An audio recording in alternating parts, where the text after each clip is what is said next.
All right, we'll go ahead and get started. Good morning, everybody.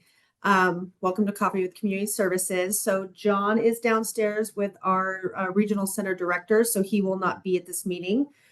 He will be returning to do coffee on the 25th of this month. Just to start off as a reminder, Coffee with Community Services next Friday, the 18th, is canceled.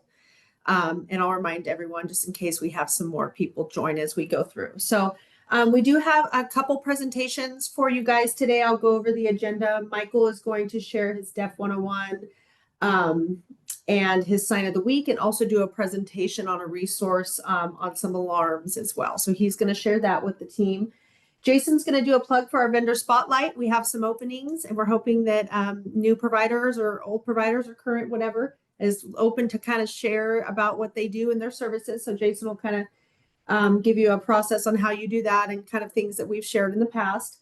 Dan Kilmer is going to do our CRDP presentation. So he's going to kind of talk about what we've awarded in the past and currently, and then the survey as well. So he's going to give a summary of that. Marty is going to be doing our HCBS update and our grant overview, just giving it some general information on the proposals that were awarded through DDS. I'm going to talk about the Hold Harmless directive that came out. And then we're going to check back, and hopefully after Dan kind of walks everyone through, we have some surveys that the numbers have increased. So I will go ahead and turn it over to Michael to start for our DEF 101 and sign of the week.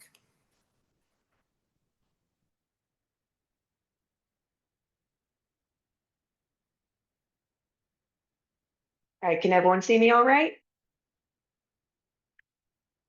Okay, great. So our signs of the week are going to have to do with court. So our first sign will be court. Second sign will be judge. And then third will be lawyer. Okay, so you're going to use both hands. Thumb and index finger are going to touch. Turn your palms to the side and then go back and forth. So it's kind of visual. So if you think about the scales that you typically associate with a court, it's like the scale moving. Our second one is judge. So you're going to use your dominant hand. You're going to start with this shape, close those together, judge. So this is like banging the gavel.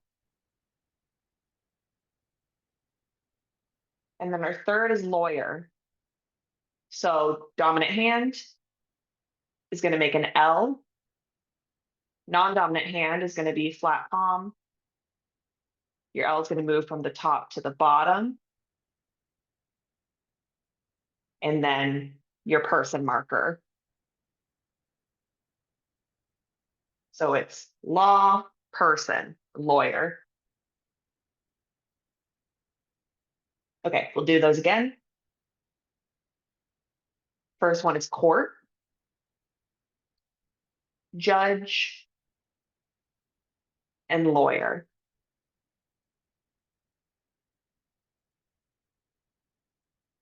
This will be very beneficial if you have a deaf and hard of hearing consumer that might be going to court or different things related to court. You will know a few signs related to that setting, and I think it will definitely benefit you all. And then I'll send a link if you want to practice those signs as well.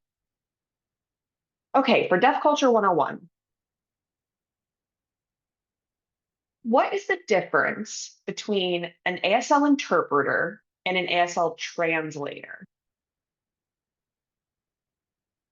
So we're going to talk about general interpreting and translating.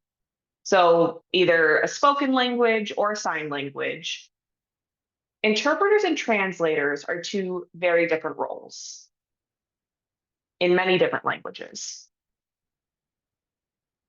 So what does an interpreter mean? So someone is speaking one language, you interpret into another language in real time. So this could be a meeting or a conversation where the interpreter is facilitating communication back and forth in real time. A translator works with written text. So any written document, terminology that is being turned from one language to another. So that could be English translated into Spanish, an English document to Spanish. So it could be an IPP document that needs signatures. It's in English and then it is translated into Spanish. So a translator is not real time. You have more time to dig into the meanings and almost like a script.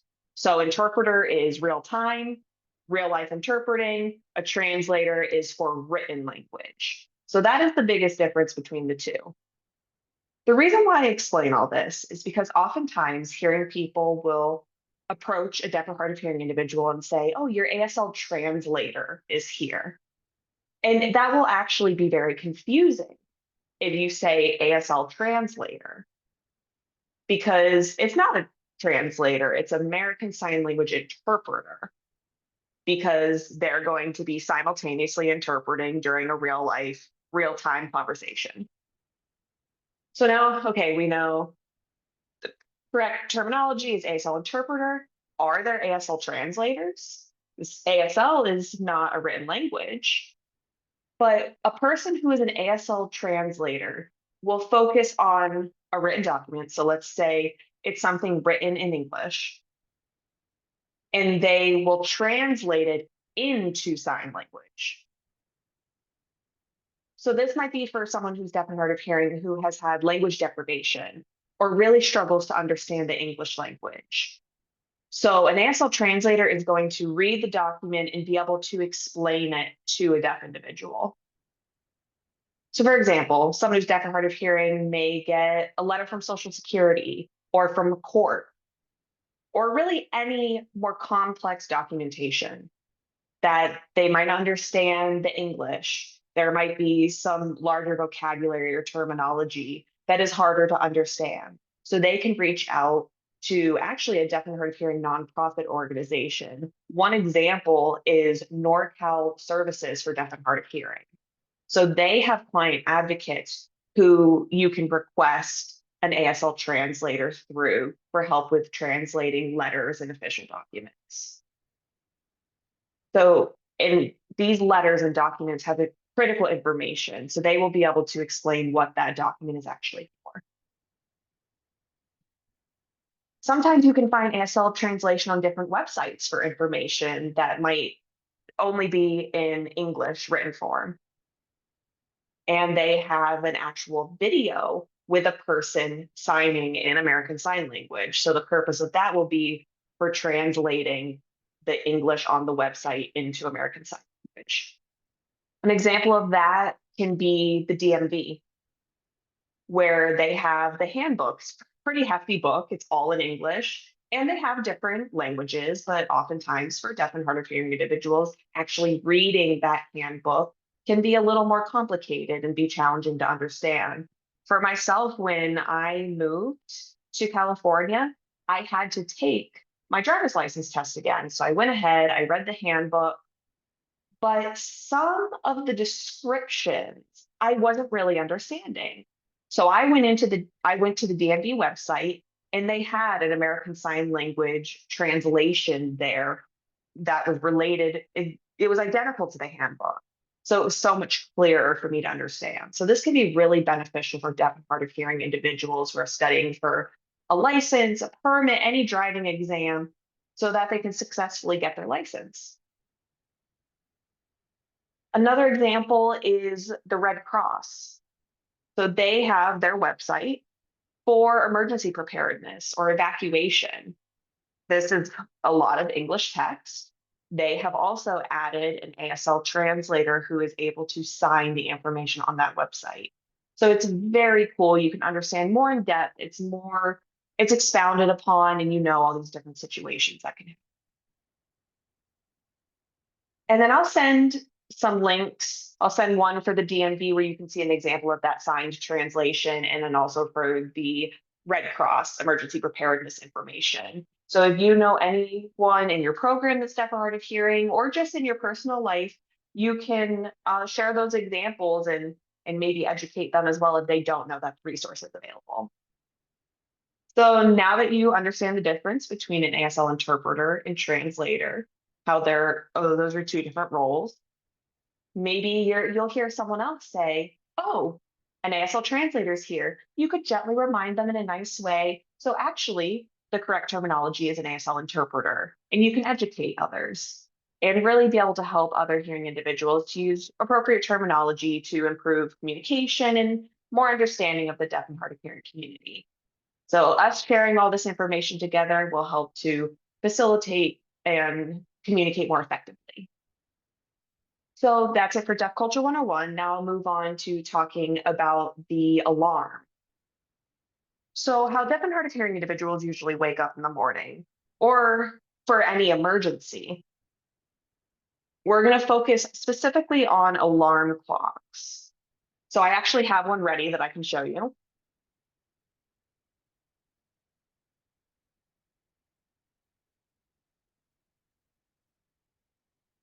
So this is called the Pro clock. And every so often, we'll explain why Pro is important, but we'll just go into the basics and then we'll add information for our next Coffee with Community Services. So this is the clock. This is what it looks like. So this is one of the most recent equipment that's been released. It looks like a standard alarm clock.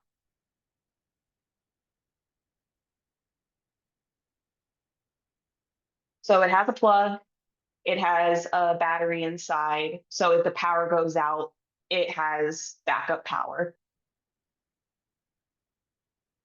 What's really cool is we have this piece. This is actually a piece that will vibrate. It's a fairly strong vibration. So this specific alarm clock actually has a flashing light and the vibration that you put under the bed. So you have both options. I'll show you an example. And I'll warn you that, so this is going to have a flashing light, just to warn everyone in advance.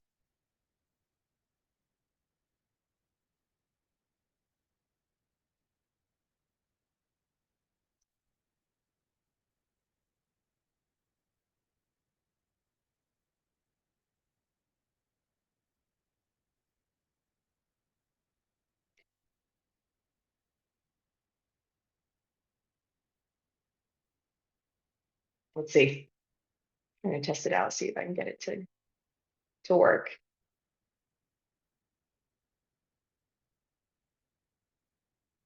Yeah, so this also includes, it does have noise, so it delivers up to 100 decibels.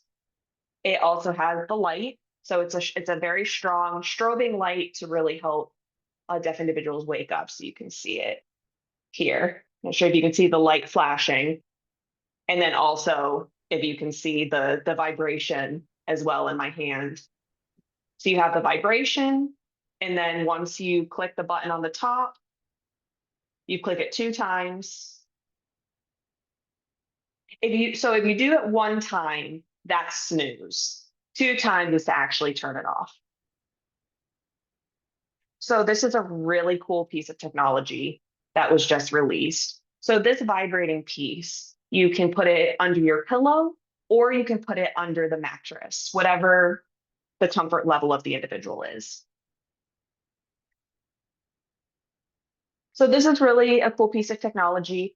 We will talk about other Pro clock alarms in future meetings. I will put in the chat the different links that I've mentioned so far, the sign of the week, Deaf Culture 101 information, plus the alarm clock. Okay, that's all for this week. Thank you so much. Thank you, Michael, for sharing that. So Michael has ordered additional equipment to be able to share and for emergencies and just, just living equipment that deaf and hard of hearing utilize often. So He's ordered that. He will be doing some presentations, supporting our case management as well for when they go out and they do planning team meetings, but also for vendors. If anyone's interested in having him support you in a virtual meeting or a training with your staff to kind of see what can be offered to clients, please reach out to him or myself and we can get moving on those. So he will be sharing this throughout our next few coffees for the additional equipment that he ordered. So thank you very much, Michael. What we have Jason next on our agenda, he's going to do a plug for our vendor spotlight. Good morning, everyone. Hope everyone's got some nice air conditioning going on today because it's hot. I wanted to start off by saying thank you to those who made it out to our open house yesterday. We had a really great turnout. It was really nice to actually meet some providers that I've never met in person before. So it was a really fun event. So what I'm going to be doing is just giving a little plug about our vendor spotlight and Coffee with Community Services. We started doing vendor spotlight about almost 2 years ago, and we had our schedule booked, sometimes double booked, up until we hit July. For some reason, we've hit a wall. So I'm doing a new plug, and I just wanted to let you guys know that as a provider, this is a great way to get your agency recognized with our provider community. We have a lot of our client service managers attend this meeting. They can share that information with our service coordinators. We also have our associate directors and our client services directors who attend this meeting as well too. So if you're interested in spotlighting your agency, you would just send me an email, and I'm going to go ahead and put my email in the chat in just a minute. And you'll have approximately about 5 to 7 minutes to present your agency. We make you a co-host, so that way if you have a PowerPoint presentation, a flyer, or if you wanted to share your website, you would have the capability to do so. All right, thank you guys. Thanks, Jason. And thank you again. Yeah, for our open house and our vendor micro enterprise fair, it was very busy downstairs. So when John comes back, there will be some more videos and pictures. I know they're pulling those together. We had about 27 vendors show up, about 27 tables for our micro enterprise fair. The band was great. And so thank you too for everyone that volunteered and showed up. And Marty and Jason were our ambassadors for our video they're recording. So thank you guys for getting out there and supporting in that as well. So there'll be more to share on that in the next coming weeks.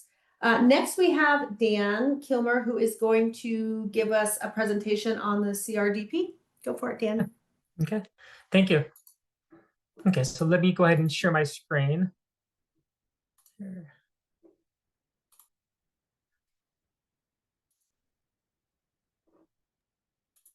you see it? Yep, we're seeing it. Okay. Okay.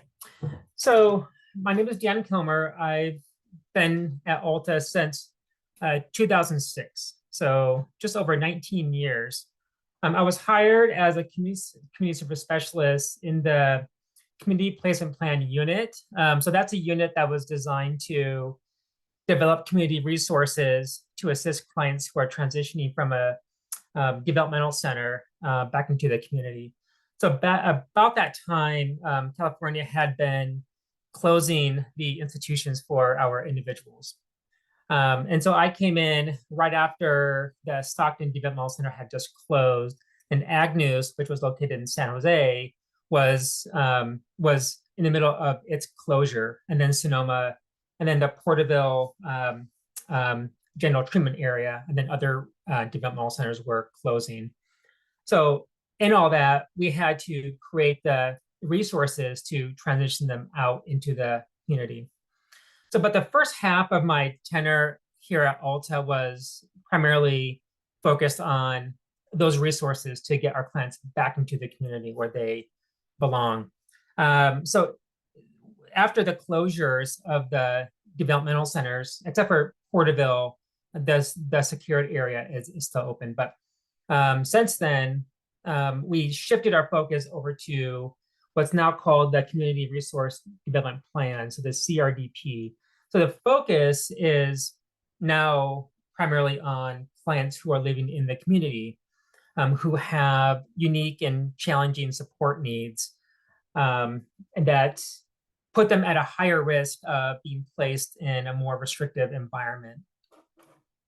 So the context of this PowerPoint today is to kind of highlight what we've done in the past few years with the CRDP, kind of highlight which priorities our stakeholders have presented to us, and then what we were able to get approved by DDS for development. So we'll go through each of the past 4 fiscal years, and I'm hoping after this, then we will be encouraged to, complete the survey. The link will be in the chat after the PowerPoint. Okay, so we're going to look back on what we've done with our CRDP, stakeholder feedback, and what we were able to get approved by DDS. And I will go through which of those projects have been completed and which ones are in development. Okay. Okay, so we do this every year because DDS has allotted some special funding to develop these unique resources. So in that, we want to allow our stakeholders, clients, families, Alta workers, service providers, our service providers, staff, any community members can, complete the survey and let us know, what unique needs do we need to make our clients more successful in the community and avoid a more restrictive environment. Let's see. Okay, so the reason why we want to reach out to our stakeholders is because as a service provider or client with a family, you guys have more of a direct impact on the unmet or the undermet needs of our clients. So your input is valuable to us. And you'll see in the very last slide, I did highlight how many responses we have. We have a lot of service providers and a lot of our clients have already completed the survey. So that's encouraging for our team who has to review these and then put together a plan for development. So that gives some context to this quick presentation. It's just a look back in the past few years. So with that, I will go through the slides and we'll see what we've done and where we've come from. Let's see. Okay. So this is back in fiscal year 21-22. We had only 56 respondents. And with that, the priorities are listed here in order. So, day program, behavioral services, crisis services, different types of consultation services, respite, affordable housing, education, then supported living services and ILS services, and then transportation. So this fiscal year, our stakeholders had determined this was where our priorities should lie. And then with that, Alta was able to get approved funding from DDS for these 5 CRDP projects. So crisis support, a community crisis home. The assisted technology in this one was for one individual who was residing at Marisol Village. And this is pretty cool because we were able to work with a local provider who supported this individual. And we got certain equipment and training for this individual to live just a little more independent in her unit. From this, Alta was able to acquire additional funds, and now we work with 3 other larger providers to provide assistive technology to a lot more clients. So that was a cool one to allow our clients to live maybe a little more independently with technology. And then we got funding for a multifamily housing project. And then this group home for children with special healthcare needs. So this was a new project for this fiscal year, something that did not exist prior to this. So this is, it's a licensed care home focused on clients who have really intense medical needs. So the idea is to not rely on SNFs or hospitals for care, or when the parents are unable to care for their children, this is the environment where they can get their nursing care needs met. So that was pretty cool. Okay, so now going to fiscal year 22-23, we had 109 respondents. And so you see here, these were the priorities. So day program, residential, housing, transportation, mental health, crisis needs, social skills, respite, and then dental. And then I believe this was a pretty light year for us. So as far as for what we were able to get funding from DDS, we're just for these three projects for the CRDP.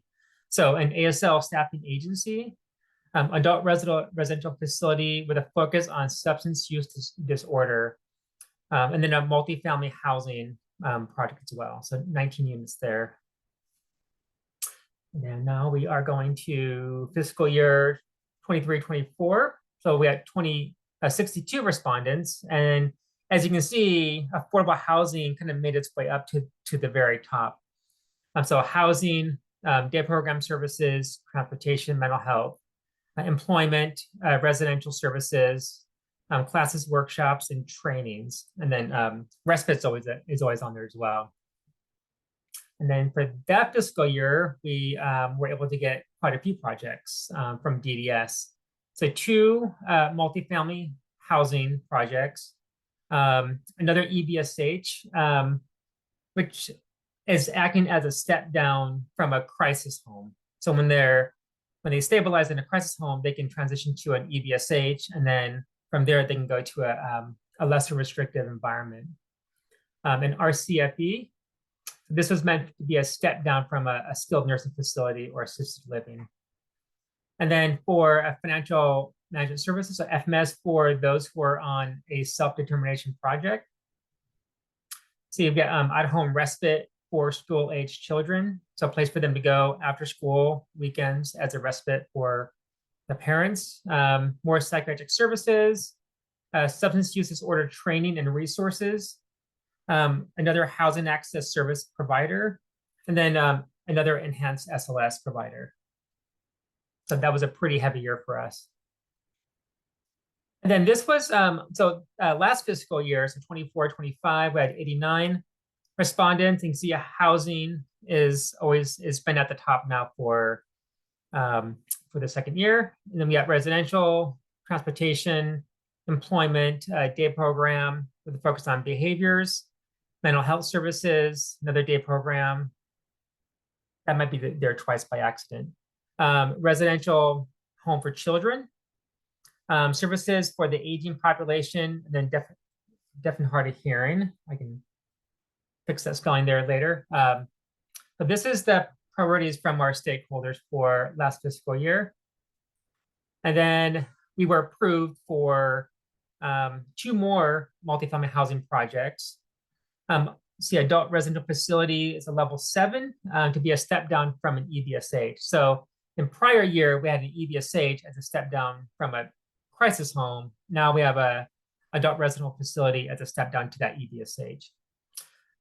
We have a psychiatric wellness center and a dental desensitization service, and then an app that goes along with that as a way of relying less on sedation dentistry, dental services, and more on allowing our plans to tolerate certain procedures. And then another children's group home, a level 7 as a step down from an EBSH or CCH. And we were awarded another day program. So that's last fiscal year. Let's see. So then we have contracts for all these. Okay, so between 2021 and 2025, so these are the projects that have been completed. So we have a community crisis home. They are serving their one individual with other clients who will be transitioning in the next couple months. The assistive technology was completed for the one client at Marisol Village, and then we have additional funds for that to allow this technology on a more broad scale. We have an adult resident facility for clients with substance use disorder issues. They are now serving their 3 clients, and with a less reliance on the client staying in jail or at risk of other high-level placements. And then, so the multifamily housing, the Mercy Housing is called the Heights on Stockton Boulevard. That's up and running. We have 11 clients who have moved in there. The financial management services, that's up and running, getting our clients through their SDP. And then our psychiatric services, we have a nurse practitioner that is currently providing services to our clients. And then we have another housing access services to support our clients who have housing needs in more like remote areas. So those are completed projects from those 4 years. And then, so the ones that we have are currently in development. I can just go through this list really quickly. So we have the group home for children with special healthcare needs. We have 2 multifamily projects that are in development, an EBSH, an RCFE, out-of-home respite for the school-age children, the substance use disorder training and resources, the enhanced SLS. These are all currently in development, and hopefully soon these will be developed. And then we have 2 more multifamily projects. That's 4 total. Another ARF, the Psychiatric Wellness Center, the dental services, and then the level 7 group home, and then the day program. So we have 16 CRDP projects in development. So as you can see, Jordan Eller, my manager, and our team are very busy right now. Okay, so now we are in the new fiscal year, so 25-26. So we are preparing to present to DDS what we want to do for this coming fiscal year. And so right now we are in the process of gathering information from our stakeholders through a survey of the needs assessment. So this is, I think Christy Schaefer will put the link to the survey in the chat. This was, okay, so right now, this is 108, but now we have 214 responses as of this morning. So if you have not completed the survey yet, I would encourage you to click on that link. It's a simple survey. You can pick the top 2 categories and then provide some information. And we will tally that when we consider where our stakeholders want us to put our focus for our development. The deadline is next Wednesday at 10 o'clock. So let me see here. And then, okay, then the last slide. Okay, so so with every fiscal year, we are required to post on our website which providers were awarded these projects. And so if you click on these links, and I can put this in the chat as well. You can click on the link and you can see which providers were awarded these contracts. And so you can click on those and see who's been awarded. And I think with that, let me, I did have the survey up to show you. Let me see here. Yeah, so this is when you click on the link, this is what you're going to see. Right, so fiscal year 25-26. So this is me. You'll put in your information. And then down here where it says city of proposed service need, that may not be in the city where you live. That may be where you know that where the need is. So and then if you click next, you'll get a list. So this list right here, you have, so I clicked affordable housing and I clicked mental health services. And then if you go next, it will give you an opportunity to provide additional information on those 2 priorities that you think. So you go through, so under the housing, I put a comment there. And then under the mental health services, I put a comment there. And then you can go next. So these two questions are more related to a client or family or provider. So I put NA for those. And then once you do that, you can submit, and then it will add that to our list. Cool. Any questions, comments? Let me stop sharing. All right, thank you so much, Oh, Dan. welcome. We had about 214 currently, is that correct? Yep, as of this morning, yeah. Okay, so we have about 25 minutes left in this meeting. I challenge providers or any staff or anyone that's on. Let's see how many we can get in the next 25 minutes. John wanted us to give him a number, and hopefully that grows. So I'll check back in with you, Dan. If you can keep an eye on the numbers before the end of the meeting, that'd be great. Perfect, thank you so much. Marty is going to present on our HCBS updates and some grant overview. Go ahead, Marty.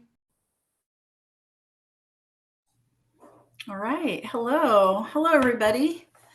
So for our home and community-based services, HCBS for short, our status update today is our team has currently reviewed 266 sites out of 551, which places us at 48% completed for the year. So we are continuing to email providers 1 month prior their review month to allow time for us to schedule with them for their HCBS site evaluations. So HCBS reviews will cease this December of 2025, but then they will resume again in the new year. So regarding our current fiscal year 2024-25 HCBS compliance funding, aka HCBS grants, through collaboration with regional centers, HCBS evaluators, ACRC executive team service providers, client service leadership, and other regional centers, our team selected and DDS approved 13 proposals for ACRC, which totaling is $892,020. So I will share with you now a short summary of the proposals that were awarded for this 24-25 fiscal year. And these aren't in any particular order, but first I'm going to take a drink.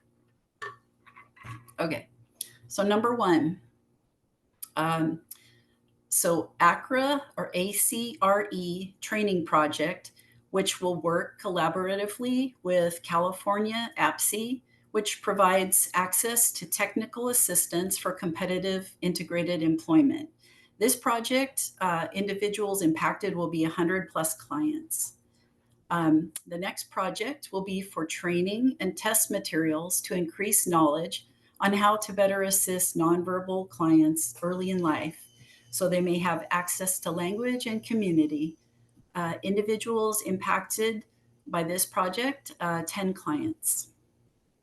Number three, a program to empower clients and their families, focusing on inclusive futures through biweekly engagement series, which include guest speakers to speak about HCBS settings while providing facilitated peer support time. Individuals impacted by this will be 75 plus families. Number four, this project will provide individual SDP facilitators, families, clients, and service providers with skills and tools through workshops and a virtual training series to deliver services rooted in individual choice and meaningful outcomes. Individuals impacted by this will be 100 plus clients. So number five, this project will offer 3 online CEU courses focusing on person-centered care in HCBS settings, fostering change in HCBS settings, leading culture shifts, and enhancing community integrating and resident autonomy. Individuals impacted by this will be 100 plus DSPs. Number 6 will be a person-centered training for a program staff to receive comprehensive training for participant choice and individualized service development to support participants' goals. Individuals impacted by this are 50 clients. Number 7 is titled Calm Unity Voices. This is a program which includes AAC support for community social groups, offering hands-on practice for families and caregivers to learn effective use of AAC tools, which will enhance communication, foster independence, and improve quality of life for individuals. Individuals impacted by this project will be 25 clients. Number 8, this is a person-centered thinking project named Every Voice Matters, a person-centered initiative targeted to empower low and nonverbal individuals with high support needs through staff training in inclusive support practices, an individualized communication tool for fostering inclusion. This project impacts 30 clients.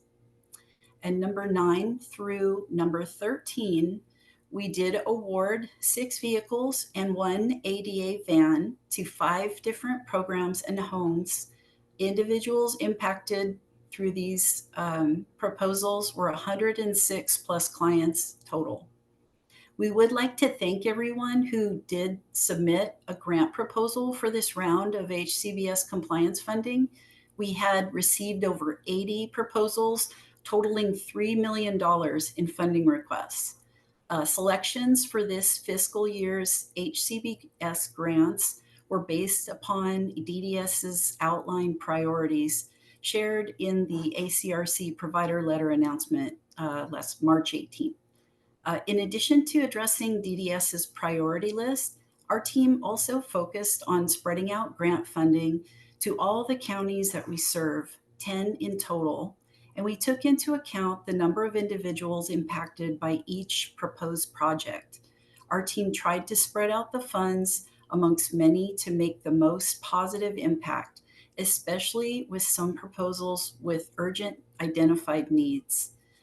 If you would like to review the 13 selected proposals I just shared, DDS will be updating their website with all of the regional centers' selected HCBS compliance funding grants for this fiscal year 24-25.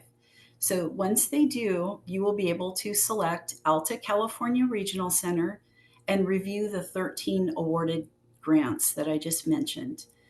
If you happen to access their website now, I just went on this yesterday, I did not see it up yet, but you may, if you access it now, you may select ACRC and review past awarded compliance funding. So past HCBS grants, going all the way back to fiscal year of 2016-17 by clicking on each specific fiscal year. So I will go ahead and add the DDS link into the chat. And if anyone has any additional questions regarding our HCBS reviews or compliance funding, you may email our inbox at hcbs@altaregional.org. And I will put this in the chat. Thank you. All right, thank you so much, Marty. Yeah, if anyone has any questions, please reach out to the email that Marty put in there as far as our HCBS. We have a good team that's pretty responsive, so go ahead and send your questions that way. Thank you again, Marty. So I just wanted to provide some updates. So we've met with accounting. As far as the updated service codes and subcodes for the rate reform, that all the acknowledgements were signed. Our team in accounting is working on transitioning those and including those in your rate table within the next couple weeks. So you might see those kind of come on there and transition over. So that process is beginning. Also retros. So they are beginning to process retros for changes in rates. So they are looking at that and starting that process as well. And I wanted to share my screen, which I'm sure many of you are aware of. The held harmless directive came out on the 2nd of July. Are you seeing that, Jason? Thumbs up. Okay, perfect. Thank you. So the Held Harmless came out in July, and I know it was sent through via MailChimp, but just wanted to connect with you guys and let you know that just a refresher that the Held Harmless provision now expires 4 months sooner than previously identified. So Held Harmless is through February 28th, 2026.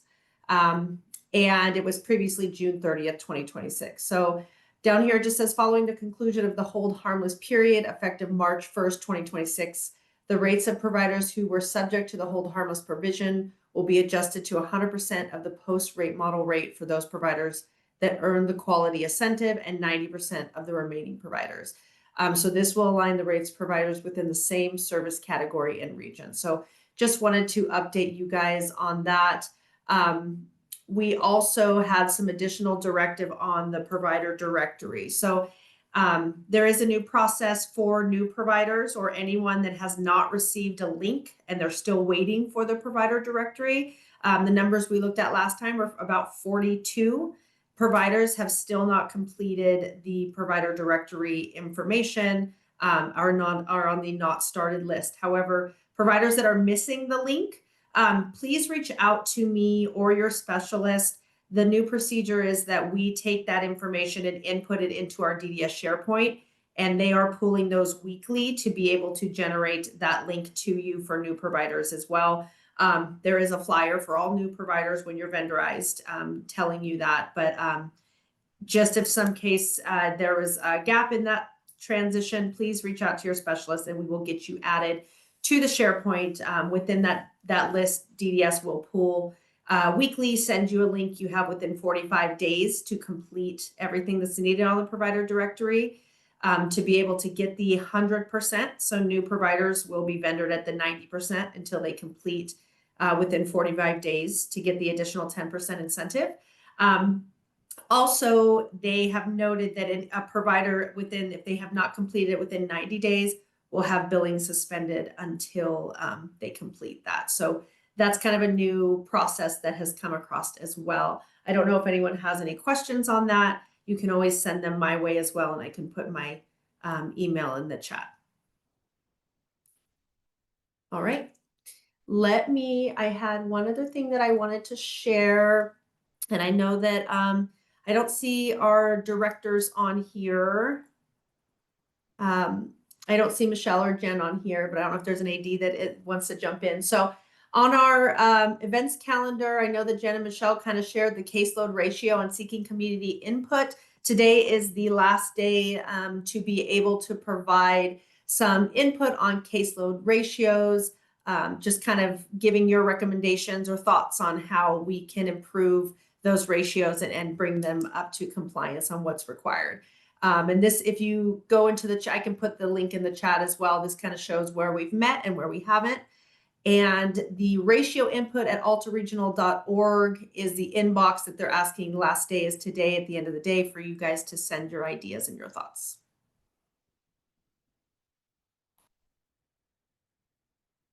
All right. We don't have, just a reminder again, no coffee on Friday, the 18th. John will be returning on the 25th to present, and we'll have some more information and updates on our open house, hopefully, maybe a video. And I don't have anything else on our agenda today. It looks like we'll let you go 10 minutes early. Oh, Michelle? Yes. Yes, so two things. I see in the chat, Jan had asked, so in 2021, speech and language was an issue. Can you give us an update on this? So we were unable to get funding for that, but I was looking through like just this past year, I see there's been at least 4 speech and language providers that were vendored, and I'm pretty sure beyond that there was more. So we have more speech and language providers. If it's still an issue in your area, Jan, or if you're aware of it, say complete the survey. Yeah. Well, I'm in Placerville, and Okay. we work with Kaiser, but they'll only see us once every 2 months. So it's I see. it's an issue with finding additional support in the meantime, whereas I have to train staff to be a speech therapist. Oh, geez. So I have a request in for some help on that. I just was curious what the overall perspective was.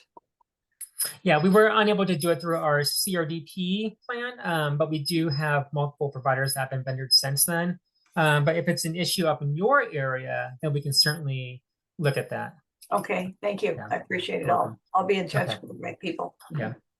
Thanks.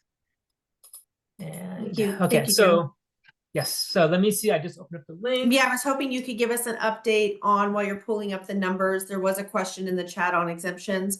So we did have the department reach out to us to discuss the exemptions and really the applicants that presented those exemptions and where they, based on those discussions, kind of where they felt they fell in line.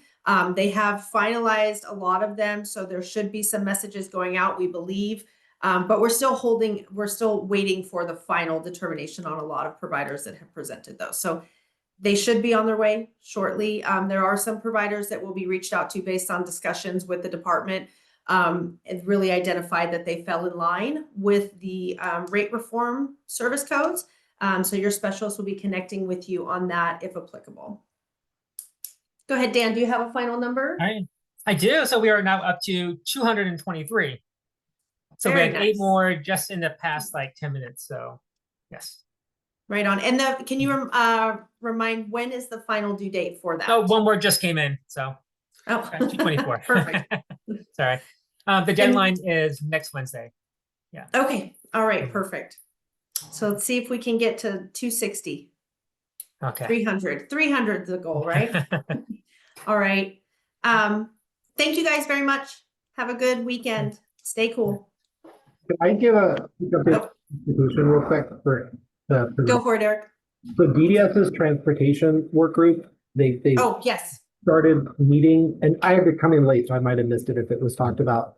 That is continuing. I just wanted to encourage folks. It does look like DDS is serious about releasing updated transportation rates for 875 providers in the relatively near future. I can't confirm the exact timeline or the exact rates that they are considering as far as the dollar amounts, but the rate, we've gotten confirmation that has been significant work done on new rates.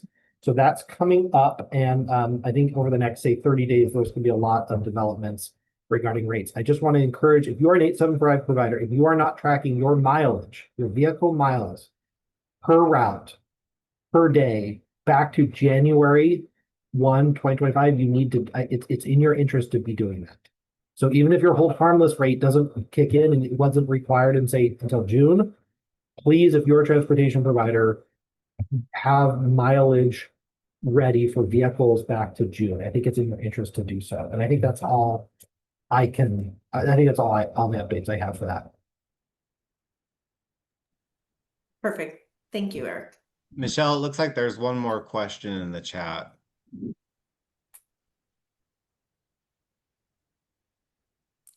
Do we submit, are we talking residential for the exempt for the sleep staff, Natasha? Yes, okay. So we have, for our level 2 and level 3 providers, we have sent out an email regarding the requirement of the awake night staff and the exemption process. So I would begin connecting with your service coordinators to kind of start discussing that. We are in the process of operationalizing that and really what that process looks like. So of course that needs to be for all individuals within the home need to not require the awake night staff for you to get the exemption. It has to be documented in the IPP, and there's some other information. So please begin reaching out to your service coordinator. Our specialists will be connecting with you regarding those changes for level 2s and 3s, including the consultation requirement for the level 3 home. So you should have received an email. This will also be in regards to behavioral and medical based program day services. So you should be receiving an email for that as well sometime next week, just letting you know that our team is going to be reaching out because of course the BCBA and the RN requirements for those programs will be coming, you know, as far as requirement for the DDS, they're required to be in compliance fully in December. So we're just going to be helping you update your program design, identify, get those licenses and all those things within your program design. So keep an eye out for that. We'll have some more information. Our goal to start connecting with you guys is in August. So there'll be more to come on that as well.